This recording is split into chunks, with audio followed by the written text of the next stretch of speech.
Hi hello ಸ್ನೇಹಿತರೆ, ನಮಸ್ಕಾರ.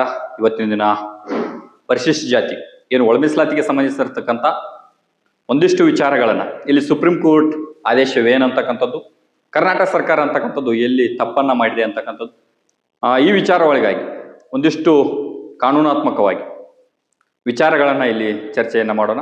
Supreme court 7 ನ್ಯಾಯಾಧೀಶರ ನ್ಯಾಯಪೀಠ ಅಂತಕ್ಕಂಥದ್ದು ಏನನ್ನ ಹೇಳಿದ, ಟರ್ಮ್ಸ್ ಅಂಡ್ ರೆಫರೆನ್ಸ್ ಯಾವ ರೀತಿ ಇದೆ. ಈಗಾಗಲೇ ರಾಜ್ಯಪಾಲರು, ತಮ್ಮೆಲ್ಲರಿಗೂ ತಿಳಿದಿರುವಂತೆ ರಾಜ್ಯಪಾಲರು ಕರ್ನಾಟಕ ಸರ್ಕಾರ ಮಾಡಿರ್ತಕ್ಕಂಥ ಈ ಪರಿಶಿಷ್ಟ ಜಾತಿಗಳ ಬಿಲ್ ಅನ್ನ ಮತ್ತೆ ಸರ್ಕಾರಕ್ಕೆ ಸ್ಪಷ್ಟೀಕರಣವನ್ನ ಕೇಳುವ ಒಂದು ನಿಟ್ಟಿನಲ್ಲಿ ಮರಳಿ ಮತ್ತೆ ಸರ್ಕಾರಕ್ಕೆ ಕಳಿಸಿರುವಂಥದ್ದು.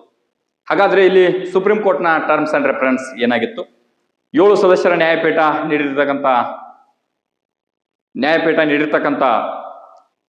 ಒಳ ಮೀಸಲಾತಿಯ ಕುರಿತಾದ ಸುಪ್ರೀಂ ಕೋರ್ಟ್ನ ಆದೇಶ ಏನಿದೆ, ಅದರಗಳ ಷರತ್ತುಗಳು ಏನಾಗಿದ್ದು ಒಂದು ಕುರಿತಾಗಿ ಈ ಒಂದು ವಿಡಿಯೋದಲ್ಲಿ ಚರ್ಚೆಯನ್ನು ಮಾಡೋಣ. ಹಾಗಾದ್ರೆ ಆಗಸ್ಟ್ 1, 2024ರಂದು 7 ಸದಸ್ಯರ ನ್ಯಾಯಪೀಠ ಒಂದು ಮಹತ್ವವಾಗಿರ್ತಕ್ಕಂಥ ಒಂದು ತೀರ್ಪನ್ನು ನೀಡ್ತದ. ಅದು state of Punjab versus Devendra Singh ಅಂತಕ್ಕಂಥದ್ದು. ಮತ್ತು ಅದನ್ನ ಆಧರಿಸಿ ಕರ್ನಾಟಕ ಸರ್ಕಾರ ಏನೊಂದು 2025ರಂದು ಪರಿಶಿಷ್ಟ ಜಾತಿಗಳ ಉಪವರ್ಗೀಕರಣದ ಬಿಲ್ಲನ್ನ ಕಾಯ್ದೆಯನ್ನ ಮಾಡಿರ್ತಕ್ಕಂಥದ್ದು. ಈ ಕಾಯ್ದೆಯು ನಿಜವಾಗಿಯೂ ಸುಪ್ರೀಂ ಕೋರ್ಟ್ ವಿಧಿಸಿರ್ತಕ್ಕಂಥ ಷರತ್ತುಗಳನ್ನ ಒಳಗೊಂಡಿದೆ, ಅದನ್ನ ಪಾಲಿಸಿದೆ ಅಂತಕ್ಕಂಥದ್ದನ್ನ ಯೋಚಿಸಬೇಕಾಗಿದೆ. ಅದೇ ರೀತಿಯಾಗಿ ಈ ಕಾಯ್ದೆಯಲ್ಲಿ ಕಾನೂನಾತ್ಮಕವಾಗಿ ಮುಂದಿನ ದಿನಗಳಲ್ಲಿ ಅಪಾಯ ಏನಾದರೂ ಕಾದಿದೆ ಅಂತಕ್ಕಂಥದ್ರ ಕುರಿತಾಗಿಯೂ ನಾವಿಲ್ಲಿ ಚರ್ಚೆಯನ್ನು ಮಾಡೋಣ. ಇಲ್ಲಿ ಯಾವುದೇ ರಾಜಕೀಯವಿಲ್ಲದೆ ಕೇವಲ ಸಂವಿಧಾನ ಮತ್ತು ಕಾನೂನಿನ ದೃಷ್ಟಿಯಿಂದ ಸಂಪೂರ್ಣವಾಗಿರ್ತಕ್ಕಂಥ ವಿವರಣೆಯನ್ನ ನಾವಿಲ್ಲಿ ಕೊಡುವಂತ ಪ್ರಯತ್ನವನ್ನು ಮಾಡ್ತೀವಿ. ಹಾಗಾದ್ರೆ ಸುಪ್ರೀಂ ಕೋರ್ಟ್ ಹೇಳಿರ್ತಕ್ಕಂಥದ್ದೇನು? ಹಾಗಾದ್ರೆ ಸುಪ್ರೀಂ ಕೋರ್ಟ್ ಸ್ಪಷ್ಟವಾಗಿ ಹೇಳಿರ್ತಕ್ಕಂಥದ್ದು, ಮೊದಲನೇ ಪಾಯಿಂಟ್ ಅನ್ನು ನೋಡಿದಾಗ ವಿಧಿ 14 ಉಪವರ್ಗೀಕರಣದ ಕುರಿತಾಗಿ ತಿಳಿಸಿರುವಂಥದ್ದು. ಸ್ಪಷ್ಟವಾಗಿ ಹೇಳಿರ್ತಕ್ಕಂಥದ್ದು ಏನಪ್ಪಾ ಅಂತಂದ್ರೆ, ಪರಿಶಿಷ್ಟ ಜಾತಿಗಳು ಒಂದು ಸಮಾನ ರೂಪದ ಸಮುದಾಯವಲ್ಲ, ಹೋಮೋಜೇನಿಯಸ್ ಅಂತಕ್ಕಂಥದ್ದಲ್ಲ. ಇದರಲ್ಲೇ ಕೂಡ ಒಳಗೆ ಏನಪ್ಪಾ ಅಂತಂದ್ರೆ ಭಾರಿ ಅಸಮಾನತೆ ಇರ್ತಕ್ಕಂಥದ್ದು ಅಂತಕ್ಕಂಥದ್ದನ್ನ ಈ ಒಂದು 7 ಸದಸ್ಯರ ನ್ಯಾಯಪೀಠ ಹೇಳಿರ್ತಕ್ಕಂಥದ್ದು. ಆದ್ದರಿಂದ ಬೌದ್ಧಿಕ ವ್ಯತ್ಯಾಸದ ಮಾನದಂಡ ಅಂತಕ್ಕಂಥದ್ದನ್ನ ಪೂರೈಸಿದರೆ ಉಪವರ್ಗೀಕರಣವನ್ನ ಮಾಡಬಹುದು ಅಂತಕ್ಕಂಥದ್ದನ್ನ ಇಲ್ಲಿ ಹೇಳಿರ್ತಕ್ಕಂಥದ್ದು. ಬೌದ್ಧಿಕ ವ್ಯತ್ಯಾಸದ ಮಾನದಂಡ ಅಂತಕ್ಕಂಥದ್ದು ಇಂಟೆಲಿಜಿಬಿಲಿಯಾ ಡಿಫರೆನ್ಸಿಯಾ ಅಂತಕ್ಕಂಥದ್ದು ಪೂರೈಸಿದರೆ ಉಪವರ್ಗೀಕರಣ ಮಾಡಬಹುದು. ಅಂದ್ರೆ ಹೋಮೋಜೇನಿಯಸ್ ಅಲ್ಲೂ ಕೂಡ ಏನಪ್ಪಾ ಅಂತಂದ್ರೆ ಅಸಮಾನತೆ ಇರತಕ್ಕಂಥದ್ದು. ಆ ಅಸಮಾನತೆಯನ್ನ ಪರಿಹರಿಸುವ ನಿಟ್ಟಿನಲ್ಲಿ ನಾವು ಅದನ್ನ ಏನಪ್ಪಾ ಅಂತಂದ್ರೆ ಕಾಯ್ದೆಯನ್ನ ಮಾಡಬಹುದು ಅಂತಕ್ಕಂಥದ್ರ ವರ್ಗೀಕರಣವನ್ನ ಮಾಡಬಹುದು ಅಂತಕ್ಕಂಥದ್ದನ್ನ ಹೇಳಿರ್ತಕ್ಕಂಥದ್ದು. ಆದರೆ 2 ಷರತ್ತುಗಳನ್ನ ಅದಕ್ಕೆ ಹೇಳಿರ್ತಕ್ಕಂಥದ್ದು. ಈ 2 ಷರತ್ತುಗಳು ಏನಪ್ಪಾ ಅಂತಂದ್ರೆ ವರ್ಗೀಕರಣಕ್ಕೆ ತರ್ಕಬದ್ಧವಾಗಿರ್ತಕ್ಕಂಥ ಆಧಾರ ಇರಬೇಕು ಅಂತಕ್ಕಂಥದ್ದನ್ನ ಹೇಳ್ತಕ್ಕಂಥದ್ದು. ಅದೇ ರೀತಿಯಾಗಿ ಈ ಆಧಾರದಲ್ಲಿ ಉಪವರ್ಗೀಕರಣಕ್ಕೆ ಉದ್ದೇಶಕ್ಕೆ ನೇರವಾಗಿರ್ತಕ್ಕಂಥ ಸಂಬಂಧವನ್ನು ಕೂಡ ಹೊಂದಿರಬೇಕು ಅಂತಕ್ಕಂಥದ್ದು ಸುಪ್ರೀಂ ಕೋರ್ಟ್ನ ಆದೇಶದಲ್ಲಿ ಇರುವಂಥದ್ದು. ಈ ಆಧಾರದಲ್ಲಿ ಉಪವರ್ಗೀಕರಣದ ಉದ್ದೇಶಕ್ಕೆ ಕೂಡ ಏನಪ್ಪಾ ಅಂತಂದ್ರೆ ನೇರವಾದ ಸಂಬಂಧ ಅಂತಕ್ಕಂಥದ್ದು ಇರಬೇಕು. ಹಾಗಾದ್ರೆ 2ನೇ ಟರ್ಮ್ಸ್ ಅಂಡ್ ಕಂಡೀಷನ್ ಏನಾಗಿತ್ತು ಅಂತ ನೋಡಿದಾಗ, ಪ್ರಾಯೋಗಿಕವಾಗಿರ್ತಕ್ಕಂಥ ದತ್ತಾಂಶಗಳು ಇರಬೇಕು ಅಂತಕ್ಕಂಥದ್ದು. ಎಂಪೆರಿಕಲ್ ಎವಿಡೆನ್ಸ್, ಎಂಪೆರಿಕಲ್ ಡಾಟಾ ಅಂತಕ್ಕಂಥದ್ದು ಕಡ್ಡಾಯವಾಗಿ ಇರಬೇಕಂತಕ್ಕಂಥದ್ದು ಸುಪ್ರೀಂ ಕೋರ್ಟ್ನ ಟರ್ಮ್ಸ್ ಅಂಡ್ ರೆಫರೆನ್ಸ್ 2ನೇದಾಗಿದೆ. ಇಲ್ಲಿ ಸ್ಪಷ್ಟವಾಗಿ ಹೇಳಿರ್ತಕ್ಕಂಥದ್ದು ಏನಪ್ಪಾ ಅಂತಂದ್ರೆ, ಇಲ್ಲಿ ಯಾವುದೇ ಊಹೆ ಇರಬಾರ್ದು, ರಾಜಕೀಯ ಒತ್ತಡ ಇರಬಹುದು, ಸಾಮಾನ್ಯವಾಗಿರ್ತಕ್ಕಂಥ ಹೇಳಿಕೆಗಳು ಇರಬಹುದು. ಹಾಗಾದ್ರೆ ಏನಿರ್ಬೇಕಪ್ಪ ಅಂತಂದ್ರೆ ವೈಜ್ಞಾನಿಕವಾಗಿರ್ತಕ್ಕಂಥ ಸಂಗ್ರಹಿಸಿದ ದತ್ತಾಂಶ ಅಂತಕ್ಕಂಥದ್ದು ಇರಬೇಕು. ಅದೇ ರೀತಿಯಾಗಿ ಐತಿಹಾಸಿಕ ಮತ್ತು ಪ್ರಸ್ತುತವಾಗಿರ್ತಕ್ಕಂಥ ದತ್ತಾಂಶಗಳಿರಬೇಕು. ಮತ್ತೆ ಜಾತಿಗಳಲ್ಲಿ, ಈ ಜಾತಿಗಳ ಮಧ್ಯೆ ಇಂಟ್ರೆಸ್ಟೇ ಬ್ಯಾಕ್ವರ್ಡ್ನೆಸ್, ಈ ಎಲ್ಲ ವರ್ಗೀಕರಣದ ಇಂಟ್ರೆಸ್ಟೇ ಬ್ಯಾಕ್ವರ್ಡ್ನೆಸ್ ಅಂತಕ್ಕಂಥದ್ದು ಜಾತಿಗಳ ಮಧ್ಯೆ ಇರ್ತಕ್ಕಂಥ ಏನಪ್ಪಾ ಅಂತಂದ್ರೆ ಒಂದು ಜೀವಾಳ ಅಂತಕ್ಕಂಥದ್ರ ಕುರಿತಾಗಿ 2ನೇ ಟರ್ಮ್ಸ್ ಅಂಡ್ ರೆಫರೆನ್ಸ್ ಇರ್ತಕ್ಕಂಥದ್ದು. ಅದೇ ರೀತಿಯಾಗಿ 3ನೇ ಟರ್ಮ್ಸ್ ಅಂಡ್ ರೆಫರೆನ್ಸ್ ಏನಪ್ಪಾ ಅಂತಂದ್ರೆ ಪರಿಣಾಮಕಾರಿ ಪ್ರಾತಿನಿಧ್ಯ ಅಂತಕ್ಕಂಥದ್ದು, ಎಫೆಕ್ಟಿವ್ ರಿಪ್ರೆಸೆಂಟೇಷನ್ ಅಂತಕ್ಕಂಥದ್ದು.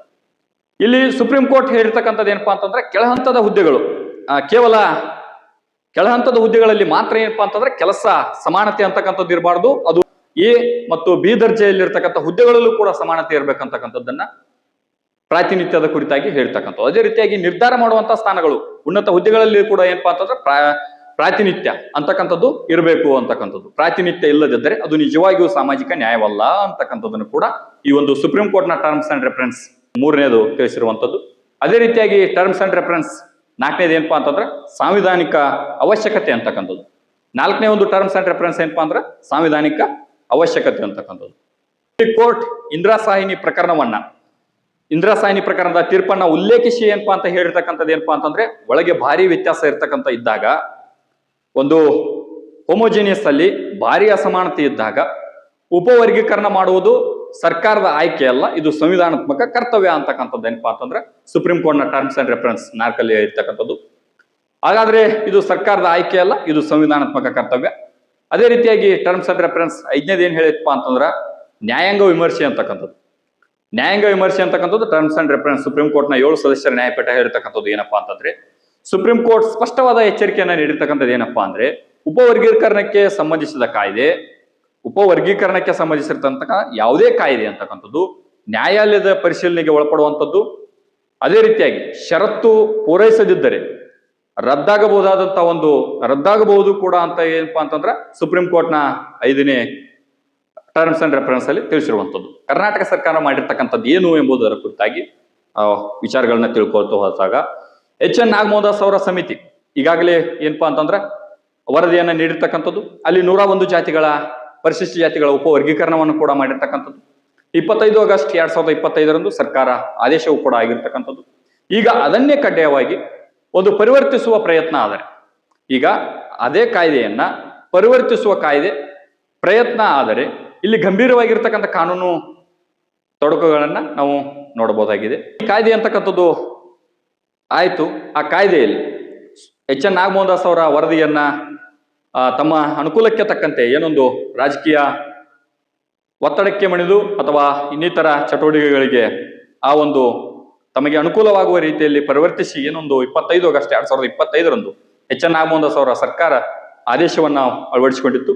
ಇಲ್ಲಿ ಗಂಭೀರವಾಗಿರ್ತಕ್ಕಂಥ ಕಾನೂನಿನ ದೋಷಗಳು ಏನು, ಹಾಗಾದ್ರೆ ಏನೇನು ದೋಷಗಳು ಉಂಟಾಗಿರ್ತಕ್ಕಂಥದ್ದು, ಗೊಂದಲಗಳು ಏನೇನು ಉಂಟಾಗಿರ್ತಕ್ಕಂಥದ್ದು, ಹಾಗಾದ್ರೆ ಸ್ಪಷ್ಟೀಕರಣವನ್ನ ರಾಜ್ಯಪಾಲರು ಸರ್ಕಾರಕ್ಕೆ ಕೇಳಿರ್ತಕ್ಕಂಥದ್ದು ಎಷ್ಟರ ಮಟ್ಟಿಗೆ ಸರಿ ಅಂತಕ್ಕಂಥ ಎಲ್ಲ ವಿಚಾರಗಳನ್ನ ಇಲ್ಲಿ ಚರ್ಚೆ ಮಾಡಿದಾಗ ಕಂಡು ಬರ್ತಕ್ಕಂಥ ಗಂಭೀರವಾಗಿರ್ತಕ್ಕಂಥ ದೋಷಗಳು ಏನಪ್ಪಾ ಅಂತ ನೋಡಿದಾಗ, ನೇಮಕಾತಿ ಅಂತಕ್ಕಂಥದ್ದನ್ನ ಉಲ್ಲೇಖವನ್ನ ಮಾಡಿರ್ತಕ್ಕಂಥದ್ದು ಸರ್ಕಾರ ಈ ಕಾಯ್ದೆಯಲ್ಲಿ ಪರಿಶಿಷ್ಟ ಜಾತಿಗಳ ಉಪವರ್ಗೀಕರಣ ಬಿಲ್ ಅಲ್ಲಿ ನೇಮಕಾತಿ ಅಂತಕ್ಕಂಥ ವ್ಯಾಖ್ಯಾನವನ್ನ ದೊಡ್ಡ ತಪ್ಪನ್ನ ಮಾಡಿರ್ತಕ್ಕಂಥದ್ದು. ಯಾಕಪ್ಪ ಅಂತಂದ್ರೆ ನೇಮಕಾತಿ ಕೇವಲ ನೇರ ನೇಮಕಾತಿ ಮಾತ್ರ ಅಂತ ಹೇಳಿರ್ತಕ್ಕಂಥದ್ದು. ಆದರೆ ಕರ್ನಾಟಕ ನಾಗರಿಕ ಸಂಹಿತೆ ನಿಯಮಗಳು 1977 ಪ್ರಕಾರ ನೇಮಕಾತಿ ಅಂದ್ರೆ ಏನು ಅಂತಕ್ಕಂಥದ್ದನ್ನು ನೋಡಿದಾಗ, ನೇರ ನೇಮಕಾತಿ, ಬಡ್ತಿ, ಆಯ್ಕೆ ಪ್ರಕ್ರಿಯೆ ಅಂತಕ್ಕಂಥದ್ದು. ಈ ಒಂದು ನೇರ ನೇಮಕಾತಿ, ಬಡ್ತಿ, ಕಾಯ್ದೆ ಈ 3ರಲ್ಲಿ ಕೇವಲ ನೇರ ನೇಮಕಾತಿ ಒಂದನ್ನ ಬಳಸಿ ಉಳಿದಿರ್ತಕ್ಕಂಥ ಎಲ್ಲವನ್ನ ಈ ಒಂದು ಕಾಯ್ದೆಯಲ್ಲಿ ನಿರ್ಲಕ್ಷಿಸಿರುವಂಥದ್ದು. ಹಾಗಾದ್ರೆ ಈ ಒಂದು ನಿರ್ಲಕ್ಷಿಸಿರುವುದು ಕೂಡ ಒಂದು ದೋಷವಾಗಿರ್ತಕ್ಕಂಥದ್ದು. ಹಾಗಾದ್ರೆ ಬಡ್ತಿಗಳಲ್ಲಿ ಒಳ ಮೀಸಲಾತಿ ಅಂತಕ್ಕಂಥ ಈ ಕಾಯ್ದೆ ಬಡ್ತಿಗೆ ಒಳ ಮೀಸಲಾತಿ ನೀಡುವುದಿಲ್ಲ ಎಂದು ನೇರವಾಗಿ ಹೇಳ್ತಕ್ಕಂಥದ್ದು.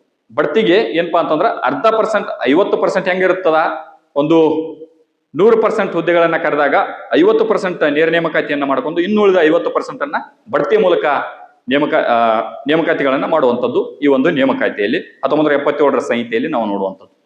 ಹಾಗಾದ್ರೆ ಇದು ವಿಧಿ ಆರ್ಟಿಕಲ್ 16(4)A ಅಂತಕ್ಕಂಥದ್ದು. ಅದೇ ರೀತಿಯಾಗಿ ಆರ್ಟಿಕಲ್ 16(4)B ಅಂತಕ್ಕಂಥದ್ದರ ಉಲ್ಲಂಘನೆ, ಇದಕ್ಕೆ ವಿರುದ್ಧವಾಗಿ ಕೇವಲ ನೇರ ನೇಮಕಾತಿ ಮಾತ್ರ ಅಂತಕ್ಕಂಥದ್ದನ್ನ ಈ ಒಂದು ಬಿಲ್ ಅಲ್ಲಿ ಇರುವಂಥದ್ದು. ಅದೇ ರೀತಿಯಾಗಿ ಮಾದಿಗ ಮತ್ತು ಅಲೆಮಾರಿ ಜಾತಿಗಳ ಪ್ರಾತಿನಿಧ್ಯ ಅಂತಕ್ಕಂಥದ್ದು, ಅದರಲ್ಲೂ ಕೂಡ ನಾವು ಅನೇಕ ಈ ಒಂದು ಎಚ್.ಎನ್. ನಾಗಮೋಹನ್ ಅವರ ವರದಿಯಲ್ಲಿ ನೋಡಿದಾಗ ಅಲೆಮಾರಿಗಳನ್ನ ಅವರಿಗೆ 1% ಅನ್ನ ನೀಡಿ ಅವರನ್ನ ಸಪರೇಟ್ ಆಗಿ ಅತಿ ಹಿಂದುಳಿದಿರ್ತಕ್ಕಂಥವ್ರು ಎಂದು ಗುರುತಿಸಿ ಅವರಿಗೆ ಏನಪ್ಪಾ ಅಂತಂದ್ರೆ 1% ಅನ್ನ ನೀಡಲಾಗಿತ್ತು. ಆದರೆ ಕರ್ನಾಟಕ ಸರ್ಕಾರ ಅದನ್ನ ಸ್ಪರ್ಶ ಜಾತಿಗಳೊಂದಿಗೆ ಸೇರಿಸಿ ಕೇವಲ ABC ಎಚ್.ಎನ್. ನಾಗಮೋಹನ್ ಅವರ ವೈಜ್ಞಾನಿಕ ವರದಿ ನೀಡಿರ್ತಕ್ಕಂಥದ್ದು ABC ಪ್ರವರ್ಗ A, ಪ್ರವರ್ಗ B, ಪ್ರವರ್ಗ C, ಪ್ರವರ್ಗ D, ಪ್ರವರ್ಗ E ಎಂಬುವ 5 ಗುಂಪುಗಳನ್ನಾಗಿ ಮಾಡಿತ್ತು. ಆದರೆ ಕರ್ನಾಟಕ ಸರ್ಕಾರ ಈ ಬಿಲ್ ಅಲ್ಲಿ ಕೇವಲ 3 ಗುಂಪುಗಳನ್ನ ಮಾಡಿ ಪ್ರವರ್ಗ A, ಪ್ರವರ್ಗ B, ಪ್ರವರ್ಗ C ಎಂದು ಮಾಡಿ C ಅಲ್ಲಿ ಏನಪ್ಪಾ ಅಂತಂದ್ರೆ ಅಲೆಮಾರಿಗಳನ್ನ ಹಾಕಿರುವಂಥದ್ದು. ಹಾಗಾದ್ರೆ ಈಗಾಗಲೇ ನಾವು ಅನೇಕ ವರದಿಗಳು 5-6 ವರದಿಗಳನ್ನ ನಾವು ನೋಡಿದಾಗ, ಎಚ್.ಎನ್. ನಾಗಮೋಹನ್ ಅವರ ವರದಿಯನ್ನು ನೋಡಿದಾಗ ಅತಿ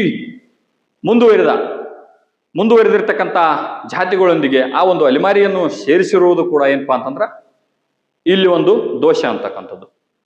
ಹಾಗಾದ್ರೆ A ಮತ್ತು B ದರ್ಜೆಯ ಹುದ್ದೆಗಳಲ್ಲಿ ಬಹುತೇಕ ಶೂನ್ಯ ಪ್ರಾತಿನಿಧ್ಯವನ್ನ ಈ ಒಂದು ಸಮುದಾಯಗಳು ಹೊಂದಿವೆ ಅಂತಕ್ಕಂಥದ್ದನ್ನ ಏನಪ್ಪಾ ಅಂತಂದ್ರೆ ನಾವು ಎಚ್.ಎನ್. ನಾಗಮೋಹನ್ ಅವರ ವರದಿಯಲ್ಲಿ ನೋಡಿದ್ದೇವೆ. ಕೇವಲ ನೇರ ನೇಮಕಾತಿ ಎಂದು ಮಾತ್ರ, ಬಡ್ತಿಯಲ್ಲಿಲ್ಲ, ಹೊರಗುತ್ತಿಗೆಯಲ್ಲಿಲ್ಲ, ಗುತ್ತಿಗೆ ಆಧಾರಿತ ನೇಮಕಾತಿಗಳಲ್ಲೂ ಕೂಡ ಏನಪ್ಪಾ ಅಂತಂದ್ರೆ ಒಳ ಮೀಸಲಾತಿ ಅನ್ನ ಈ ಒಂದು ಬಿಲ್ನಲ್ಲಿ ಗುರುತಿಸಲಾಗಿಲ್ಲ.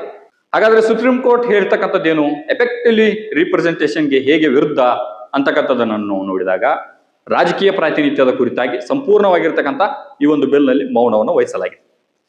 ಪಂಚಾಯತ್ ರಾಜ್ ನಗರ ಸಂಸ್ಥೆಗಳು ಮತ್ತು ಅಲೆಮಾರಿಗಳಿಗೆ, ಸಮುದಾಯಗಳಿಗೆ ಸಾಕಷ್ಟು ಪ್ರಾತಿನಿಧ್ಯ ಇಲ್ಲ ಅಂತಕ್ಕಂಥದ್ದನ್ನ ಎಚ್.ಎನ್. ನಾಗಮೋಹನ್ ಅವರೇ ಸ್ವತಃ ಹೇಳಿರ್ತಕ್ಕಂಥದ್ದು. ಆದರೆ ಕಾಯ್ದೆಯಲ್ಲಿ ಅಲೆಮಾರಿ ಜಾತಿಗಳ ಒಂದು ತಪ್ಪು ವರ್ಗೀಕರಣವನ್ನ ಈ ಒಂದು ಕಾಯ್ದೆಯಲ್ಲಿ ಮಾಡಿರುವಂಥದ್ದು.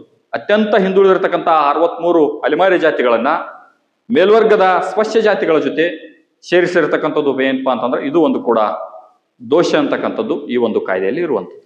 ಇಂಟಚಬಲ್ ಡಿಫರೆನ್ಸಿಯಾ ತತ್ವಕ್ಕೆ ಸಂಪೂರ್ಣವಾಗಿರ್ತಕ್ಕಂಥ ವಿರುದ್ಧವಾದಂತಕ್ಕಂಥದ್ದು ಈ ಕಾಯ್ದೆ ಅಂತಕ್ಕಂಥದ್ದು. ಯಾಕಪ್ಪ ಅಂತಂದ್ರೆ ಸಮಾನರನ್ನ ಗುಂಪರಲ್ಲಿ ಮಾಡುವುದು ಕೂಡ ಏನಪ್ಪಾ ಅಂತಂದ್ರೆ ಒಂದು ಸಾಂವಿಧಾನಿಕ ಬಾಹಿರವಾಗಿರ್ತಕ್ಕಂಥದ್ದು. ಹಾಗಾದ್ರೆ 6% ಏನು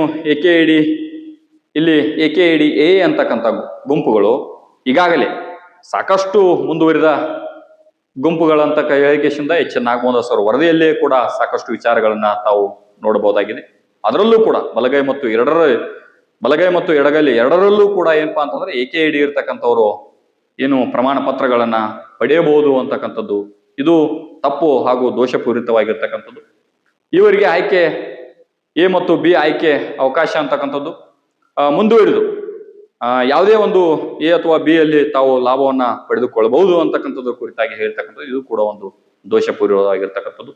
ಮಾದಿಗ ಸಮುದಾಯದ ಹಕ್ಕು ಕಸಿದುಕೊಳ್ಳುವ ಸಾಧ್ಯತೆ ಇಲ್ಲಿ ಹೆಚ್ಚಾಗಿರ್ತಕ್ಕಂಥದ್ದು. ಯಾಕಪ್ಪ ಅಂತ ಹೇಳಿದ್ರೆ ಈಗಾಗಲೇ 35 ವರ್ಷಗಳ ಕಾಲ ಇವರು ಹೋರಾಟವನ್ನ ಮಾಡ್ತಾ ಬೀದಿಯಲ್ಲಿ ಇವರಿಗೂ ಹೋರಾಟವನ್ನ ಮಾಡಿ ಒಂದು ಕೊನೆಯ ಹಂತದಲ್ಲಿರುವಾಗಲೇ ಇಂಥ ಒಂದು ಅಸ್ಪಷ್ಟವಾಗಿರ್ತಕ್ಕಂಥ ಮಾಹಿತಿಯನ್ನ ರಾಜ್ಯಪಾಲರಿಗೆ ಕಳಿಸಿರುವಾಗ ಆ ರಾಜ್ಯಪಾಲರು ಅದಕ್ಕಾಗಿ ಮತ್ತೊಮ್ಮೆ ಸ್ಪಷ್ಟೀಕರಣ ಕೇಳಲಿಕ್ಕೆ ಕೂಡ ಈ ಒಂದು ಬಿಲ್ ಅನ್ನ ಕಳಿಸಿರುವಂಥದ್ದು. ಇಲ್ಲಿ ಸಮಿತಿ ಸೂಚಿಸಿರ್ತಕ್ಕಂಥ ಎಚ್.ಎನ್. ನಾಗಮೋಹನ್ ಅವರ ವರದಿ ಪ್ರವರ್ಗ ಇ ಅಂತಕ್ಕಂಥದ್ದು, ಗ್ರೂಪ್ ಇ ಅಂತಕ್ಕಂಥದ್ರ ಅಲ್ಲಿ ಅವ್ರನ್ನ AKADಗಳನ್ನ ಇಟ್ಟು 1% ಅನ್ನ ವೈಜ್ಞಾನಿಕವಾಗಿ ನೀಡಲಾಗಿತ್ತು. ಈ ಕಾಯ್ದೆಯಲ್ಲಿ ಏನಪ್ಪಾ ಅಂತಂದ್ರೆ ಇವೆಲ್ಲವೂ ಕೂಡ ಅಪ್ರಸ್ತುತ ಹಾಗೂ ದೋಷಪೂರಿತ ಆಗಿರತಕ್ಕಂಥದ್ದು. ಮುಂದಿನ ಕಾನೂನು ಅಪಾಯ ಯಾವ ರೀತಿ ಇದೆ ಅಂತಕ್ಕಂಥದ್ದನ್ನ ನಾವು ನೋಡಿದಾಗ ಸುಪ್ರೀಂ ಕೋರ್ಟ್ ಈಗಾಗಲೇ ಹೇಳಿದೆ, ಷರತ್ತು ಪೂರೈಸದ ಉಪವರ್ಗೀಕರಣ ಮತ್ತು ನ್ಯಾಯಾಂಗ ವಿಮರ್ಶೆಯಲ್ಲಿ ಉಳಿಯೋದು ಈ ಕಾಯ್ದೆ ಅಂತಕ್ಕಂಥದ್ದು. ಅಂದ್ರೆ ಪ್ರಾಯೋಗಿಕ ದತ್ತಾಂಶ ಇಲ್ಲದೆ ಇರತಕ್ಕಂಥದ್ದು, ಪರಿಣಾಮಕಾರಿ ಪ್ರಾತಿನಿಧ್ಯ ಇಲ್ಲದೆ ಇರತಕ್ಕಂಥದ್ದು, ಅದೇ ರೀತಿಗೆ ಸಮನ್ವಯಿತ ವರ್ಗೀಕರಣ ಇವೆಲ್ಲವೂ ಕೂಡ ವಿಫಲವಾದರೆ ನ್ಯಾಯಾಲಯದಲ್ಲಿ ರದ್ದು ಆಗುವ ಅಂತಂದ್ರೆ ಇದು ಅಪಾಯದಲ್ಲಿರುವಂಥದ್ದು ಅಂತಕ್ಕಂಥದ್ದು. ಸ್ನೇಹಿತರೆ, ಒಳಮೀಸಲಾತಿ ಬೇಕು ಖಂಡಿತ, ಆದರೆ ಅದು ಸಂವಿಧಾನಾತ್ಮಕವಾಗಿರ್ಬೇಕು, ಅದೇ ರೀತಿಯಾಗಿ ಸುಪ್ರೀಂ ಕೋರ್ಟ್ ತೀರ್ಪಿಗೆ ಅನುಗುಣವಾಗಿರಬೇಕು, ಮತ್ತೆ ನಿಜವಾಗಿಯೂ ಅತ್ಯಂತ ಹಿಂದುಳಿದವರಿಗೆ ತಲುಪಬೇಕು. ಇಲ್ಲದಿದ್ದರೆ ಈ ಒಂದು ಒಳ್ಳೆಯ ಉದ್ದೇಶ ಕಾನೂನಿನಿಂದ ಏನಪ್ಪಾ ಅಂತಂದ್ರೆ ಮುಂದಿನ ದಿನಗಳಲ್ಲಿ ಸೋಲಾಗತಕ್ಕಂಥದ್ದು. ಆದ್ದರಿಂದಾಗಿ ಈವರೆಗೂ ಈ ವಿಚಾರಗಳನ್ನ ನಾವು ನೋಡಿದಾಗ ರಾಜ್ಯಪಾಲರ ಸ್ಪಷ್ಟೀಕರಣವನ್ನ ಆದಷ್ಟು ಬೇಗ ಕರ್ನಾಟಕ ಸರ್ಕಾರ ಅವರಿಗೆ ಹಿಂದಿರುಗಿಸಿದ್ದೇ ಆದಲ್ಲಿ ಅದನ್ನ ವಿಶೇಷ ಅಧಿವೇಶನವನ್ನ ಮಾಡಿ ಆ ಒಂದು ಬಿಲ್ಲನ್ನ ಕಳಿಸಬೇಕಾಗಿರ್ತಕ್ಕಂಥದ್ದು. ಇದರಲ್ಲಿ ಮುಖ್ಯಮಂತ್ರಿಗಳಿಗೆ ಈ ಒಂದು ವಿಚಾರವಾಗಿ ಕರ್ನಾಟಕ ಸರ್ಕಾರ ಈಗಾಗಲೇ 35 ವರ್ಷಗಳ ಕರ್ನಾಟಕ ಸರ್ಕಾರ ಈ ರೀತಿಯ ತಪ್ಪುಗಳನ್ನ ಮಾಡಿ ಸ್ಪಷ್ಟೀಕರಣವನ್ನ ರಾಜ್ಯಪಾಲರು ಕೇಳುವಂತೆ ಮೌನವಹಿಸಿರ್ತಕ್ಕಂಥದ್ದು ಇದು ನಿಜಕ್ಕೂ ಏನಪ್ಪಾ ಅಂದ್ರೆ ನಾಚಿಗೇಡಿನ ಸಂಗತಿ. ದಿನ ಅನೇಕ ಉದ್ಯೋಗಿಗಳು ಈ ಒಂದು ಒಳಮೀಸಲಾತಿ ಕುರಿತಾಗಿ ಒಂದೂವರೆ ವರ್ಷಗಳ ಕಾಲ ಯಾವುದೇ ನೇಮಕಾತಿಯನ್ನು ಕೂಡ ಮಾಡದೆ ಕೇವಲ ನೀವು ಪರಿಶಿಷ್ಟ ಜಾತಿಯಲ್ಲಿ ಇವರಿಗೆ ಮಾತ್ರ ಈ ಒಂದು ಅನ್ಯಾಯವನ್ನು ಮಾಡೋದಲ್ಲದೆ ಬರ್ತಕ್ಕಂಥ ಇನ್ನುಳಿದ ಅನೇಕ ವಿದ್ಯಾರ್ಥಿಗಳಿಗೂ, OBC ವಿದ್ಯಾರ್ಥಿಗಳು, GM ವಿದ್ಯಾರ್ಥಿಗಳು ಎಲ್ಲರೂ ಕೂಡ ಈ ಒಂದು ಕರ್ನಾಟಕದಲ್ಲಿ ಅನ್ಯಾಯವಾಗುವಂಥದ್ದು. ಯಾಕಪ್ಪ ಅಂತಂದ್ರೆ ಯಾವುದೇ ಹುದ್ದೆಗಳನ್ನ ನೇಮಕ ಮಾಡದೆ ನೀವು ಈ ರೀತಿಯಾಗಿ ಕೇವಲ ಅದನ್ನ ಮೌನವಹಿಸುವ ಮೂಲಕ ಮುಂದಿನ ದಿನ ಮುಂದೆ ಹಾಕೋತೇ ಹೋದದ್ದಾದಲ್ಲಿ ಎಲ್ಲ ವಿದ್ಯಾರ್ಥಿಗಳು ಏಜನ್ನ ಕಳೆದುಕೊಳ್ಳುವಂತಹ ಪರಿಸ್ಥಿತಿಯಲ್ಲಿ ಇರುವಂಥದ್ದು. ಅನೇಕ ವಿದ್ಯಾರ್ಥಿಗಳು ಧಾರವಾಡ, ಬಿಜಾಪುರ, ಬೆಳಗಾವಿ ಅಂತ ಅನೇಕ ದೊಡ್ಡ ಸಿಟಿಗಳಲ್ಲಿ ಓದುವಂತ ವಿದ್ಯಾರ್ಥಿಗಳು ಪ್ರತಿನಿತ್ಯ ಅಳಲನ್ನ ತೊಡ್ಕೊತಿದ್ದಾರೆ. ಅದಕ್ಕಾಗಿ ಆದಷ್ಟು ಬೇಗ ಈ ಒಂದು ಕಾಯ್ದೆಯನ್ನ ಸ್ಪಷ್ಟೀಕರಣವನ್ನು ನೀಡಿ ರಾಜ್ಯಪಾಲರಿಗೆ ಕಳಿಸಿದಾಗ ಆದಷ್ಟು ಬೇಗ ಈ ಒಂದು ಅನುಮೋದನೆಯನ್ನ ಪಡೆದು ಕಾಯ್ದೆಯನ್ನ ರೂಪಿಸಬೇಕಂತೇಳಿ ನಾ ಇಲ್ಲಿ ಮನವಿಯನ್ನ ಮಾಡ್ತಾ ತಮ್ಮೆಲ್ಲರೂ ಕೂಡ ಧನ್ಯವಾದ ತಿಳಿಸ್ತೀನಿ. ನಮಸ್ಕಾರ. ದ ವಾಯ್ಸ್ ಆಫ್ ಮಾದಿಗ, ನಿಮ್ಮಿಂದ ನಿಮಗಾಗಿ, ಸತ್ಯದ ಪರವಾಗಿ, ಸಮಾನತೆಯ ಹಾದಿಯಲ್ಲಿ.